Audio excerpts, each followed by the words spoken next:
Jane wakes up feeling groggy.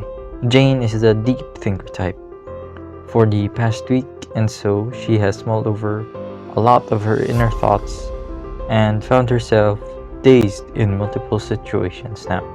But for now, she goes to the shower, and a random line of thought appears. What makes her her? As she finds herself in a daze again, she stops to look at herself in the mirror. Is this body her? Is her identity and personality connected to all these bones, tissues, and flesh? Luckily, she has friends from Cebu Normal University's psychology department who might shed some light on the topic of the self and its relationship to the physical body. For starters, knowing oneself starts with defining yourself. Everyone has their own varied physical and extended self which makes them who they are. According to Singh in 2021, the term physical self is defined as the person's tangible and concrete dimension. It is the aspect of the self which is visible to our naked eyes and the one that interacts with the environment. On the other hand, extended self is defined by Poligato et al. In 2010 as the aspect of the self which concerns the relationship that exists between the physical self and the external objects that surround it. Some examples of extended self include personal possessions, furnishings, your neighborhood, and the social groups where you belong. There are two main factors that affect the physical growth and development of a person. It has been known as the nature and nurture debate. Nature refers to the genetically inherited characteristics of an individual, while nurture refers to the influence of the external factors in the environment that surrounds the individual. In this nature versus nurture debate, there are two known perspectives which are the nativist and empiricist views. The nativist perspective concerns the nature aspect of growth and development factors of a person. Nativists are the people who believe in an extreme hereditary position. The fundamental premise is that the characteristics of the human species as a whole are the result of evolution and that individual differences are the result of each person's unique genetic code. Some of the physical traits that the nativists believe to be inherited are the color of the eyes, the type of hair, skin pigmentation, and certain diseases. Additionally, nativists hypothesize that psychological characteristics of a person were wired in before birth. These include the person's personality, behavioral tendencies, and mental ability. On the contrary, the empiricists, also known as the environmentalists, are great believers of John Locke's tabula rasa. It refers to the mind being a blank slate at the time of its birth. In addition, the empiricists believe that the human mind gradually fills up over time as a result of the person's experiences and its environmental influences. According to Cherry in 2020, this viewpoint assumes that psychological characteristics and behavioral differences that emerge during infancy and childhood are the result of learning which are then governed by how one is raised. Although there has been a debate between the nature and nurture of a person's growth and development, researchers still believe that the most important factor of all is the interaction between these two factors. One concrete example of the outcome of this interaction is a person's height. An individual may come from a tall family, but if he is deprived of proper nutrition as he grows, he may never reach the height that he would have had if he had grown up in a much healthier environment. There are several theories that talk about physical and extended self. These include but are not limited to the theories of physiognomy, five-element theory, and the theory regarding bodily fluids. The theory of physiognomy started off by Aristotle when he made 6 chapters regarding the study of physical appearance in relation to psychological characteristics. These chapters include the following: method of study, science of the character in general, particular appearance of some characteristics, relationship of strengths and weaknesses, brilliance and foolishness, and the examination of a character's different features. Aristotle concluded that physical features of an organism can be an indicator of a particular trait. For instance, the shapes of noses signified a trait of an organism. Sharp-tipped noses belong to the persons who are irritable, while round, large, and obtuse noses belongs to the people who are magnanimous. Later in the 18th and 19th centuries, physiognomy was used to detect criminals. However, due to a lack of evidence, it was eventually dismissed as it was thought to be a mistaken belief in the 20th century. The second theory covered in this discussion is the five-element theory. According to the Alliance Integrative Medicine in 2020, this theory describes the relationship between the various elements of nature and the life force. The said five elements are the following: wood, fire, earth, metal, and water. Chinese medicine presumed that these elements help the people to understand their personalities and that all of these elements were created to be interconnected to provide the balance of life. Individuals with wooden personalities are often adventurous, athletic, and energetic. Their body type is usually well-muscled, but on the other hand, they are also prone to anxiety. People with a fire personality are usually full of passion, creativity, and may often be authoritative. Their body types are frequently pointy on top and quite round in the middle part. However, these people may tend to be easily irritated and impulsive. Individuals with an earthly personality tend to be loving, caring, and generous. Their bodies are usually in the form of round and fleshy, although they are also prone to worry and introspection. Persons with a metal personality are often conscientious, truthful, and responsible. Their body types are usually tall and have quite an angle. However, these people frequently feel sadness. Individuals with a water personality tend to be labeled as an old soul because they are often reserved, wise, and introspective. Their body types are usually puffy and round, yet they are prone to indecision, paranoia, and fears. The third theory that helps people to reveal their personality traits is the theory regarding one's bodily fluids. This started off in the 370 BCE when Hippocrates believed that an individual's personality traits are linked to four bodily fluids, which are the following: yellow bile from the liver or the choleric, black bile from the kidneys or the melancholic, red blood from the heart or the sanguine, and white phlegm from the lungs or the phlegmatic. To easily understand this theory, here is a diagram from CNX Ecology which shows the bodily fluids theory by Hippocrates and was further developed by Galen, Immanuel Kant, and Wilhelm Wundt. Hippocrates called this fluid as humors in the body, but then later on, Galen named this as the four temperaments. Galen suggested that imbalance of these temperaments are associated with both personality differences and illnesses. Subsequently, Immanuel Kant and Wilhelm Wundt in the 18th century contributed to the development of the theory of the four temperaments. Kant conforms to Galen's theory that a person is classified to only one of these temperaments, and overlaps between these four are impossible. Not only that, but Kant also created a list of personality traits that describe each temperament. Wundt, on the other hand, proposed that two major axes could be used to better describe a personality. These two axes are known as the emotional or non-emotional axis and the changeable or unchangeable axis. The emotional or non-emotional axis distinguished between the strong and weak emotions, and they also divided the melancholic temperament from the phlegmatic and the choleric temperament from the sanguine. Meanwhile, the changeable or unchangeable axis distinguished between the changeable temperaments, which are the choleric and the sanguine, from the unchangeable temperaments, which are the melancholic and the phlegmatic. We all know that many people tend to judge other people or draw conclusions on other people's personalities based on how they look. Human beings do have a natural tendency to label people at times based merely on a quick glance based on their looks. At the same time, we do all know that people cannot and should not be judged based on how they look, because that would be like judging a book by its cover. Nevertheless, American psychologist William Sheldon made some interesting observations worth looking at. He believed people with different body types have different personalities. What are these three types? Let's take a look. First, endomorphic somatotype. They have wide hips and narrow shoulders, which makes them rather pear-shaped. Quite a lot of fat spread across the body, including upper arms and thighs.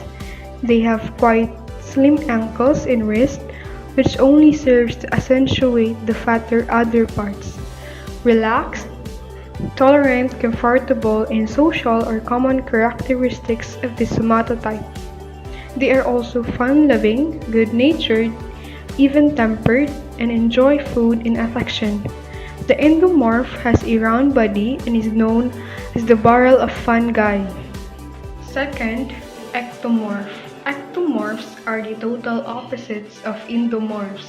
They have small shoulders, thin legs and limbs, low body fat, a narrow face, and a narrow chest on the physical level. They are usually slim.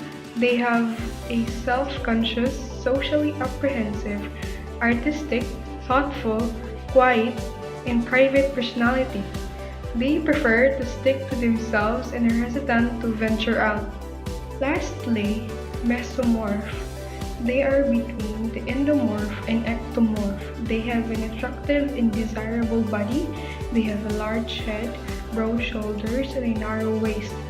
They have a muscular body, strong arms and legs, and little body fat. They are assertive and competitive, and they want to wield power and be dominant. They enjoy taking risks and chances in life. The mesomorph is daring and courageous. Profiling psychologically based on physical features is very unreliable because some aspects of our personalities are largely controlled by genetics. Environmental factors such as family interactions and maturation can affect the ways in which children's personalities are developed. But these observations tend to be true. The original work of Sheldon was used to characterize criminals, and he found that most of the criminals were mesomorphs because violent crimes were usually committed by big, strong men.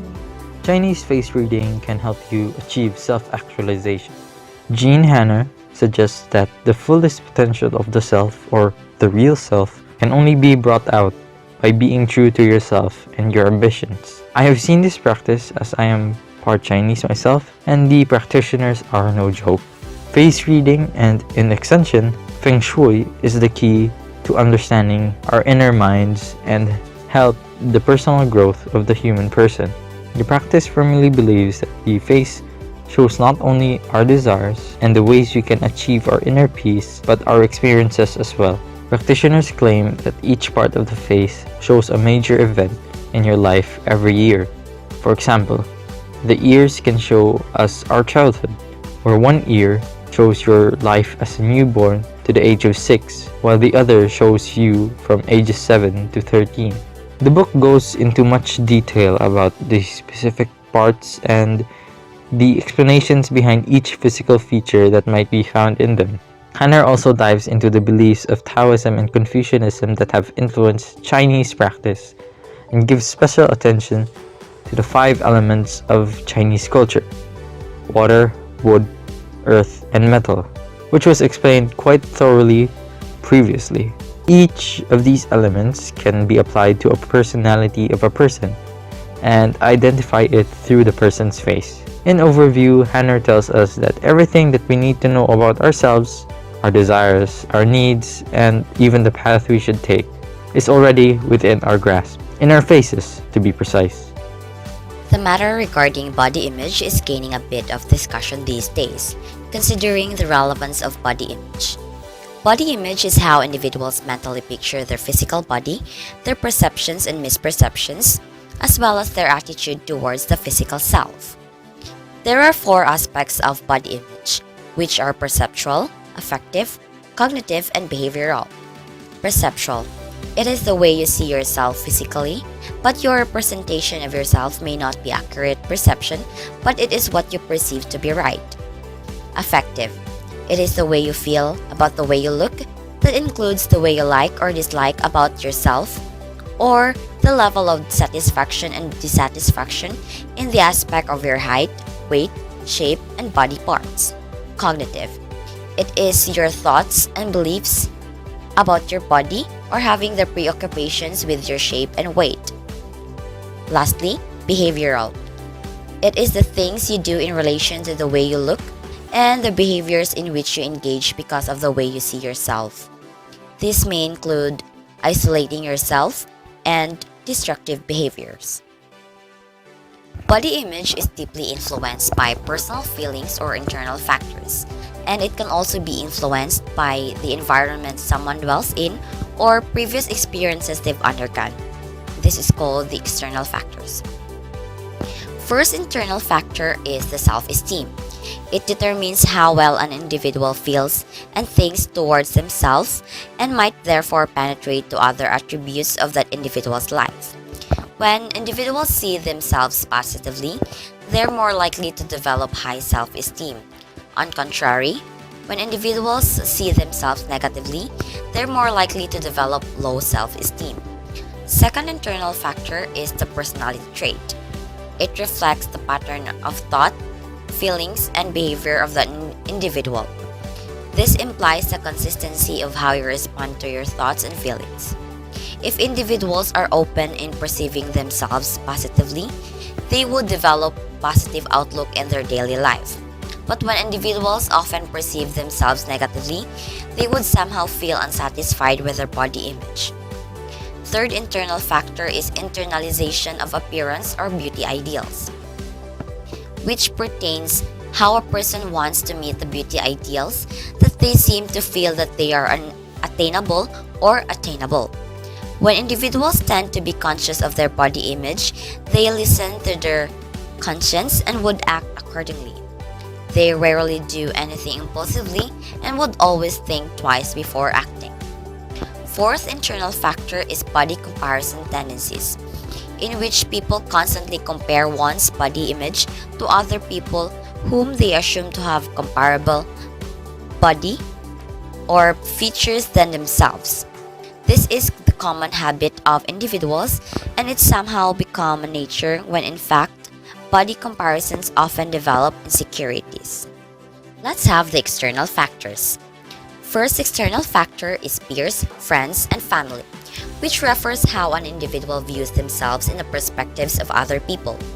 On the positive side, individual may feel motivated and encouragement if he or she is surrounded by people full of positivity.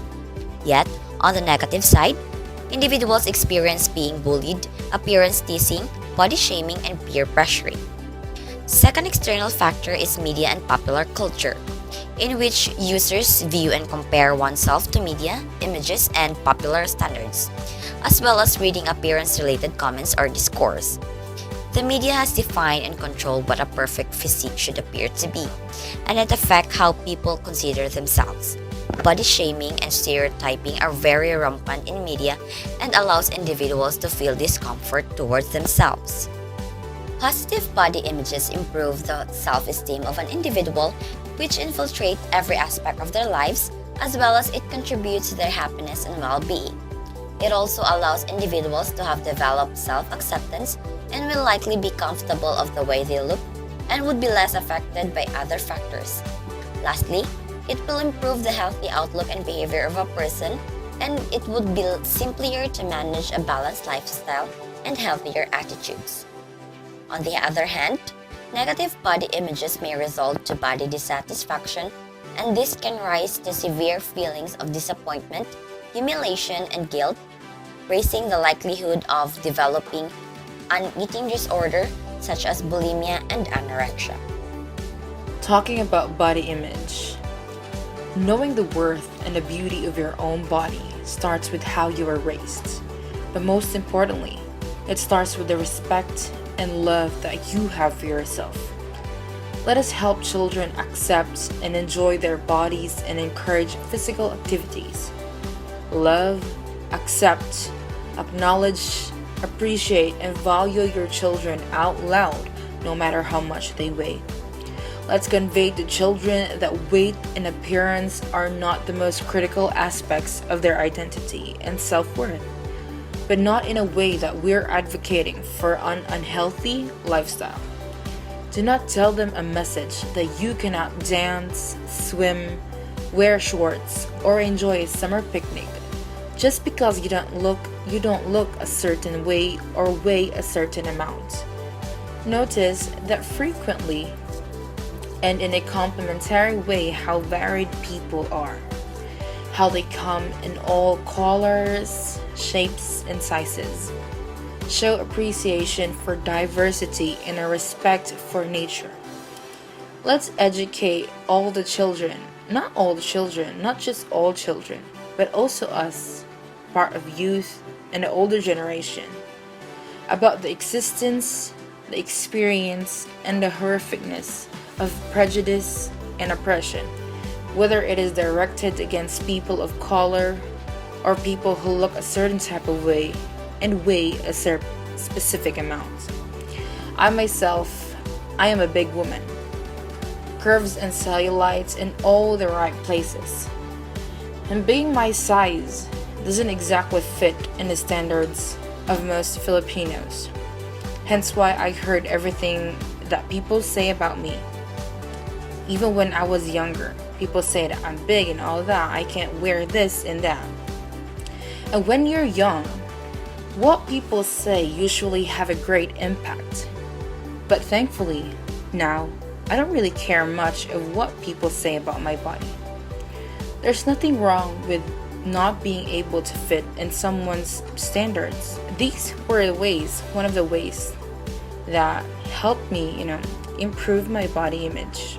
Not just my body image, but your body image as well. First is, we should appreciate all that your body can do. Every day, your body carries you closer to your dreams. Celebrate all the amazing things your body does for you. Running, dancing, breathing, eating, and all those stuff. Second, keep a top 10 list of things you like about yourself. Things that are not related to how much you weigh or what you look like. Read your list often. Add to it as you become aware of more things to like about yourself. Third, remind yourself that true beauty is not simply skin deep. When you feel good about yourself and who you are, you carry yourself with a sense of confidence, self-acceptance, and openness that makes you beautiful. Beauty is a state of mind and not a state of your body. Fourth, look at yourself as a whole person. When you see yourself in a mirror or in your mind, choose not to focus on a specific body part. See yourself as you want others to see you, as a whole person.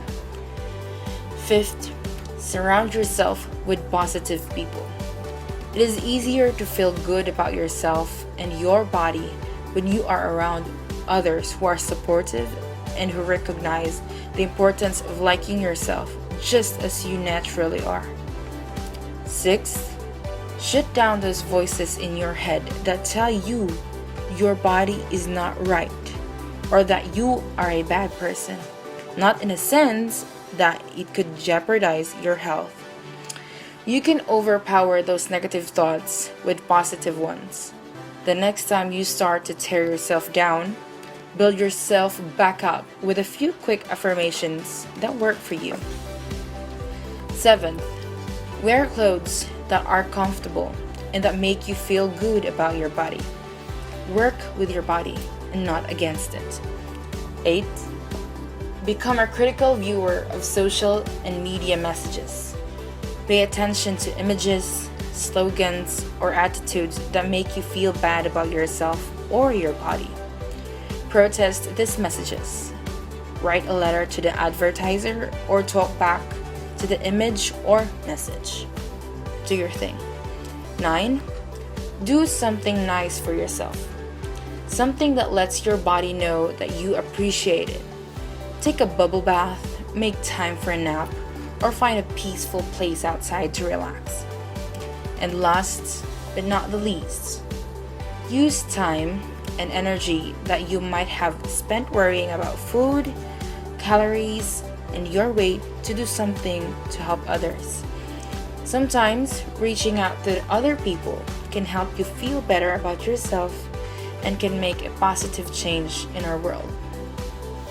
And once again, a friendly reminder, you are beautiful in the eyes of people who accept and appreciate you for you. When we say beauty, we all have different say on what we think is beautiful and what is not. Beauty has negative and positive influences on most people. Beauty is also described by the inside and the outside of us. The definition of beauty is, it is a trait or set of attributes in a person or thing that gives pleasure to the senses or exalts the mind or spirit in a pleasurable way. Although each of us has different perceptions when it comes to beauty because we all have our own opinions and standards on what is attractive or not. Objectivity versus subjectivity has been a source of major philosophical debate not only when it comes to the nature of beauty, but also when judging the relative merits of works of art, as we will see in the topic of aesthetic judgment, whether beauty resides in the object, natural phenomena, or solely inside the subjective perception of the item is the question at hand. For objective view, Plato believes beauty is subjective in the sense that it is not part of the observer's experience. He also believes that beauty is found in his domain of the forms and beauty are non-physical concepts. Aristotle believes beauty is characterized by the properties of the art item such as symmetry, order, balance, and proposition, and it is found in what is witnessed. Whether the object is natural or man-made, such conditions apply. For subjective view, Immanuel Kant felt that aesthetic judgment is based on feelings, particularly pleasure. It is a matter of personal preference as to what offers pleasure because such judgments do not involve cognition or logic. They are subjective. David Hume believes it is based on feelings and emotions rather than objects. Beauty is subjective to the individual viewing the object, and what one observer finds lovely may not be so to another. The perception of beauty can be influenced by several different factors such as ingrained evolutionary factors, media influences, individual personalities, and cultural beliefs. For ingrained evolutionary factors, the community, family, and friends that you grew up with affects the perception you have on what your perception of beauty is. For media influences, the media is the one creating standards of beauty not fit for each individual, and most of the pictures that are being posted in media is meant to be flawless, which then leads to the audience being tricked into believing that the beauty they present is what should be presented by all. Individual personalities, those with positive personality attributes such as honesty and helpfulness, are regarded as attractive. Negative personality qualities such as unfairness and roughness appear to make people less physically attractive to observers. For cultural beliefs, humans' inherent perception of attractiveness can be enhanced and occasionally altered by cultural images of beauty. Enhancements such as jewelry, makeup, and ornamental clothing may redefine beauty in accordance with media-imposed standards or other cultural norms. Effect of social media. Users of visual social media platforms like YouTube, Snapchat, and Pinterest are required to post photos of them for others to see and comment on. As a result of current media platforms, people's internalization of beauty ideals attempts to control how others view them and how they receive feedback on how they look are all changing. It has a favorable and unfavorable effect. People will be able to appreciate and accept their own beauty as well as maintain a favorable attitude about their looks as a result of the positive impact. Getting likes and other good feedback boosts one's confidence and mood. You can share photographs and videos with individuals in your network to share your great experiences.